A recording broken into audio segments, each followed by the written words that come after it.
Okay, so in this video I'm going to have a look at the Leaving Certificate Higher Level Maths paper 1 for 2017. So this is part A here. So we have the amount of a substance remaining in a solution reduces exponentially over time. An experiment measures the percentage of the substance remaining in the solution. The percentage is measured at the same time each day, and the data collected over the first 4 days are given in the table below. Based on the data in the table, estimate which is the first day on which the percentage of the substance in the solution will be less than 0.01%. So there's a couple of ways of doing this, but let's just have a look at these four numbers first of all. If you take let's say this 42.75 divided by 95, you'll get 9 over 20. If you take this number here, 19.2375, divide that by 42.75, previous number, you'll also get 9 over 20. And the same here, if you take this number and divide it by 19.2375, you'll also get 9 over 20. So what we find here is that we have a geometric series here where OR is just 9 over 20. Our common ratio is 9 over 20. We'll also find here that the first term is just 95. So we know that Tn for geometric series is just AR to the power of n minus 1. Now we want our AR to the power of n minus 1 to be less than 0.01%. So let's just put in our information here that we've got and try and work out what n is. These are our n's here, if you like, yeah, our day numbers.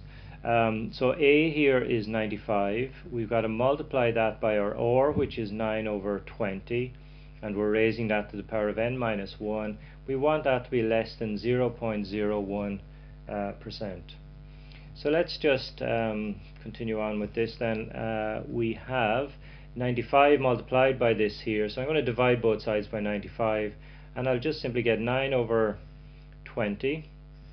I get 9 over 20 to the power of n minus 1 being less than 1 over 9500. If you divide 0.01 by 95, this is what you'll get here. Okay, so now we have a power here with our variable. We have a power here and the variable is here. So what we've got to do here is really look at getting the log of both sides. So let's get the natural log. So we get the log of the left hand side, so it's log of 9 over 20 to the power of n minus 1 being less than the log of 1 over 9500. Now what we can do here is just take the power and just bring it down here. It's one of our rules or our laws of logs. So we end up here with n minus 1 multiplied by the log of 9 over 20, and that's going to be less than, no, that's actually less than, we won't be changing that yet. So it's the log of 1 over 9500. That's okay. So next step is what I was thinking of here a second ago. So we got to divide both sides by the log of 9 over 20. And what you really got to spot here is that the log of 9 over 20, the log of this fraction here, is actually a negative number. So when you divide an inequality by a negative number or multiply by a negative number, you've got to switch this sign around here. So that's why I've switched it here. So we end up on the right hand side with the log of 1 over 9500 all divided by the log of 9 over 20. Next step then is we'll just work this out on the right hand side. So we get n minus 1 being greater than 11.47. And that finally just gives me my n value here. Just add 1 to both sides, so I get 12.47. So that's really my answer. But what day is this? Well, this is actually the 12th day plus another almost half a day. So we're actually into our 13th day here. So the answer here is day 13. Just to confirm that, if you look at these numbers here, we have 95 going down to 42.75, going down to 19.2375, going down to 8.6569. Now what you'll actually find is, if what the other way you can do this is just multiply each of these terms by 9 over 20. So if you just continue on, this is T1, this is day 1 if you like, so we have our days here. So we have 1, 2, 3, 4 and so on. If you go down to 5, 6, 7, 8, day 5, these ones are already done, 5, 6, 7, 8. I'm not going to do all of them, but you just keep multiplying each one by 9 over 20. When you get down to day 12 here, you'll get roughly 0.014. So we're still above the 1% on day 12. So if you go to day 13 then, on day 13 you'll get 0.00, 0.00655 and so on. So on day 13 it actually goes below 1%. So this is our answer here, day 13. Okay, so let's look at the next part of this question here. This is part B, so it's to do with this square here, and we've got squares inside it, and we've got another square inside that one, and so on. Now you can just keep drawing squares here. Let me just draw another one here. We can draw one up along here to the midpoint up here, down here, and back up here. So we have another square there as well. Now we're told that this square here has side lengths 2 centimeters. So they've drawn in at 2 centimeters here. The midpoints of the sides of this square are joined to form the other squares. So this is a midpoint of this here. This is a midpoint of this side here, and so on. This is a midpoint of this 2 centimeters here. So this is 1 centimeter here. This is 1 centimeter here, if you like, as far as here. So the process is continued indefinitely actually. The first 3 squares are done, and I've actually done another one here. Now find the sum of the perimeters of the squares if the process is to be continued indefinitely. So give your answer in the form a plus b root c. So this process is continued indefinitely. And we've got to look at the perimeters of the squares. So if we just take, we're going to have some kind of a sequence here of numbers. So let's just write down a few of them. We've got, let's say term 1, term 2, term 3, term 4, and let's go out as far as term 5 here. So the perimeter of the first square is going to be 2 plus 2 plus 2 plus 2. So that's just simply going to be 8 centimeters. So we can put in our 8 here. Now what about this one here? Well, we've got to work out this distance here. So how do we do that? Or let's come over to this side here. So I'm going to work out this distance here. Now we know that this is 1 here, and we know that this side here is 1. So if I use this is a right angle here, I can use Pythagoras' theorem here to work out this distance here. So let me just do that over to one side here. So let's take, we've got 1 squared plus 1 squared is equal to, and this is this distance here, let's just call it x. And we've got to square that. So this is 1 plus 1, which is 2. This is x squared here. So we've got x is equal to the square root of 2. So I know this distance here is the square root of 2. So this distance here, square root of 2. Now we have 4 of these, so that's just simply going to be 4 root 2. So the perimeter of this square here is just 4 root 2. Okay, let's do another one. So now I'm going to look at this one here. Now I know that the distance from here to here is root 2. So the distance then from here to here is just root 2 over 2. Root 2 over 2.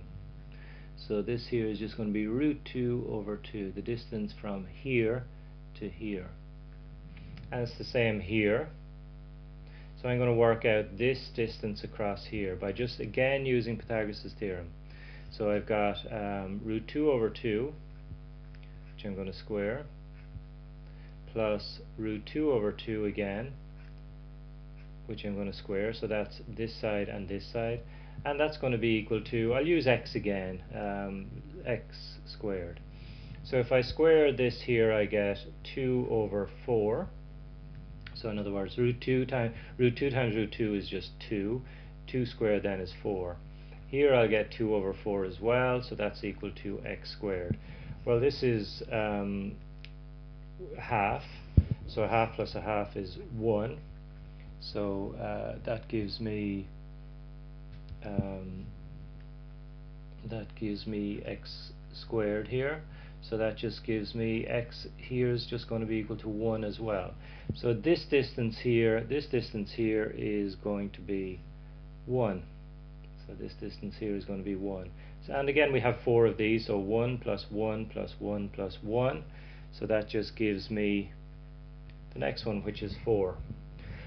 Okay, we'll do one more and then we'll see the pattern, I think, at that stage. So this distance here is 1. So that means this distance here, remember I want to work out this distance here for this square now. I'm looking at this square now. So this distance here is a half, this distance here is a half.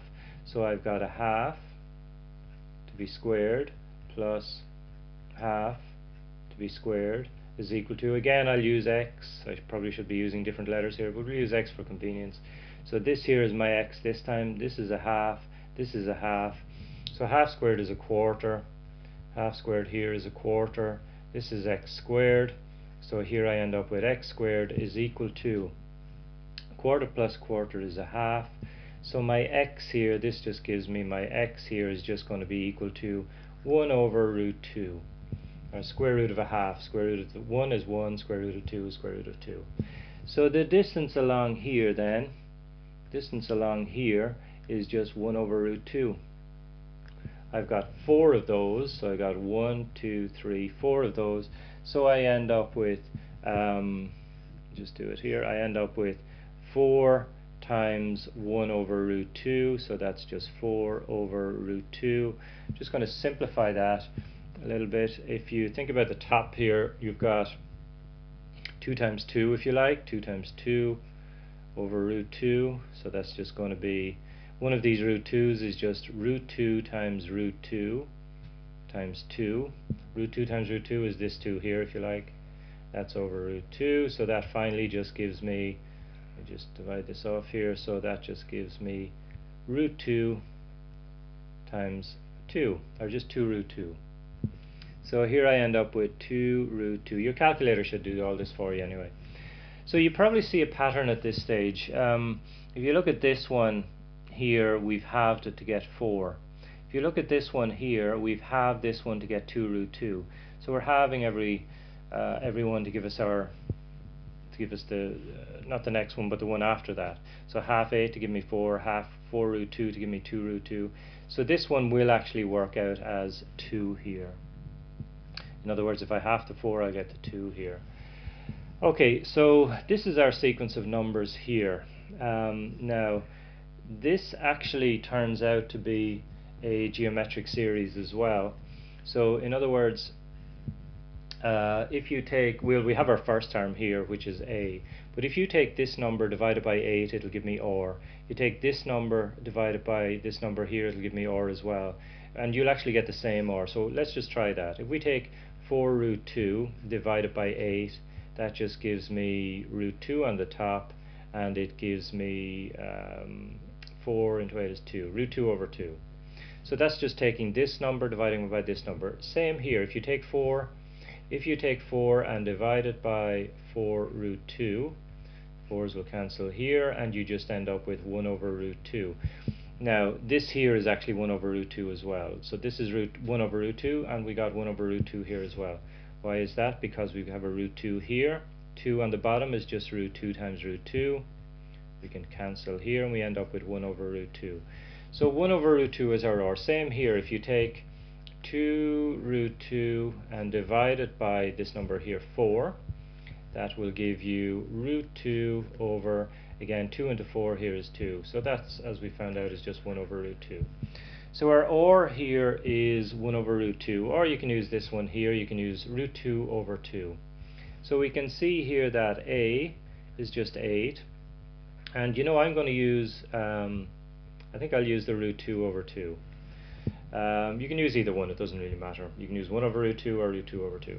So we have a geometric series here, and what we want to do here is find the sum to infinity. Remember, we are asked here in the original question, find the sum of the perimeters of the squares, the sum of the perimeters of the squares, if this process is to be continued indefinitely. In other words, if we were to add 8 to 4 root 2, add that to 4, add that to 2 root 2, and so on. In other words, if we were to put pluses in between all of these here and just keep adding these into infinity, what would we end up with?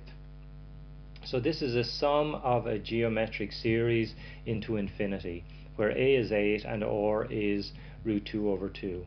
So we have a formula for that, and that simply is S, the sum to infinity of a geometric series, is a over 1 minus r. And that's it. So we have our numbers for this. We know that a is 8. We know that our r is root 2 over 2. So all we really have to do to answer this question is this here. We've got to simplify this and write it in the format that they asked us to write it in. So let's do that. So the first thing I'm going to do here is just add the two fractions on the bottom. There are a few ways of approaching this, but let's just add those two fractions on the bottom. So we have a common denominator. We have a common denominator here of 2. So 1 into 2 is 2, so 2 times 1, 2 on the top here. Here we have 2 into 2 is 1, 1 times root 2 is root 2. Now what we can do here is we have a fraction on the bottom, so I'm going to flip that fraction upside down and multiply it by 8. So in other words, I'm going to do this. And that will give me 2 times, this is 8 over 1, 2 times 8 is 16. So I end up with 16 over 2 minus root 2. Okay, so let me do that then here. So we have a 16 over 2 minus root 2. How do you do this? What we've got to do here is what's called rationalize the denominator. We have a number on the bottom here that's not a rational number, and we've got to rationalize that denominator. So the way we do that is we take the number on the bottom, and we multiply it by 2 plus root 2 over 2 plus root 2. Remember, this 2 plus root 2 over 2 plus root 2 is just 1. This is just 1. So all I'm doing is multiplying this fraction by 1, which is not going to change it.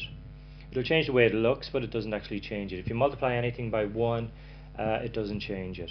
But the reason I'm doing that will become clear now. If you multiply the top, you get, let's see, 2 times 16 is 32, and then 16 times root 2 is 16 times root 2. On the bottom, you end up with multiplying this here by this here, and what you'll find is that the square roots there will disappear. What you end up with is 2 times 2, which is 4. You'll end up with plus 2 root 2. Here you'll end up with a minus 2 root 2, which is exactly what we want. You see, these two will just cancel each other out. And here we'll end up with a minus times a plus, which is a minus, root 2 times root 2, which is 2.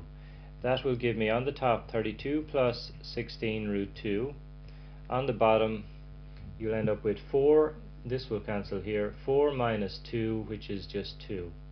And then finally, you can divide this 2 into both of these, so you end up with 16 here plus 8 root 2. And that's the format that they asked us to give our answer in.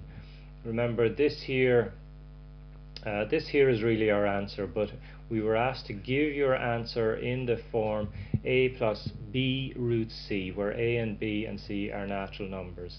So I've done that here. We've ended up with 16 plus 8 root 2. And that's it for this question.